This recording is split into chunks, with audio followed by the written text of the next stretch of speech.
আসসালামু আলাইকুম। Welcome back to my channel. আজকে শেয়ার করব চিটা রুটি পিঠা রেসিপি। খুব সহজে ঘরে থাকা উপকরণ দিয়ে তৈরি করে নেওয়া যায়। এটা সকাল কিংবা বিকালের নাস্তা হিসেবে একটি হেলদি আইটেম। রেসিপি ভালো লাগলে একটি লাইক দিবেন এবং এখনও যারা চ্যানেলটি সাবস্ক্রাইব করেননি প্লিজ নিত্য নতুন ভিডিও পেতে সাবস্ক্রাইব করে সাথেই থাকবেন। তো চলুন দেখে নেই। পিঠার ব্যাটার তৈরির জন্য বাটিতে 2 কাপ শুকনো আতপ চালের গুঁড়া নিয়ে নিলাম। এরপর হাফ কাপ ময়দা অ্যাড করে নিলাম। একটা হ্যান্ড উইক্সের সাহায্যে শুকনো উপকরণ ভালোভাবে মিশিয়ে নিলাম। এখন নর্মাল পানি অল্প অল্প করে অ্যাড করে ব্যাটারটা হ্যান্ড উইক্সের সাহায্যে মিশাতে হবে। খেয়াল রাখতে হবে ব্যাটারে যেন কোনো প্রকার লাম্পস না থাকে। অনবরত নাড়তে হবে। এরপর স্বাদমতো লবণ অ্যাড করে নিলাম। আবারও খানিকক্ষণ ফেটিয়ে নিতে হবে। ব্যাটারটা যত বেশি স্মুথ হবে পিঠা তত পারফেক্ট হবে। এভাবে আরও কিছুক্ষণ ফেটিয়ে নিব। ব্যাটারের ঘনত্বটা একটু খেয়াল করলেই বুঝতে পারবেন। ব্যাটার রেডি হয়ে গেলে ঘন্টা খানেকের জন্য ঢাকনা দিয়ে ঢেকে রেস্টে রেখে দিব।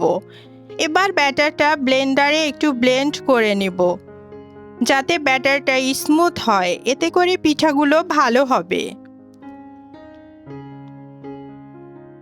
একটা ফ্রাই প্যানে সামান্য তেল ব্রাশ করে নিলাম। আগে থেকে এই ব্যাটারটা এরকম একটা নজেলযুক্ত বোতলে ভরে নিয়েছি।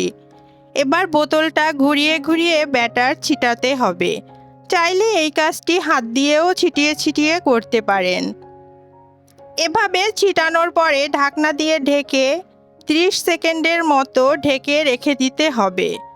ঢাকনা তুলে আরও 30 সেকেন্ডের মতো অপেক্ষা করার পর একটি স্প্যাচুলার সাহায্যে উল্টিয়ে যার যার পছন্দ মতো ফোল্ড করে নিতে হবে।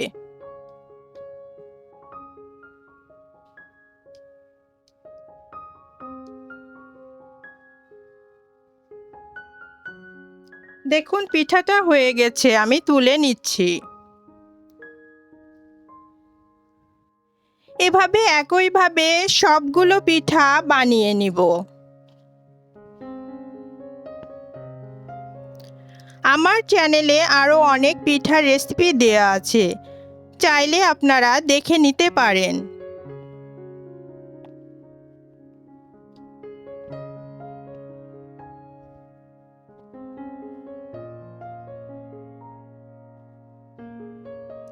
এভাবে সবগুলো পিঠা তৈরি করে নিলাম।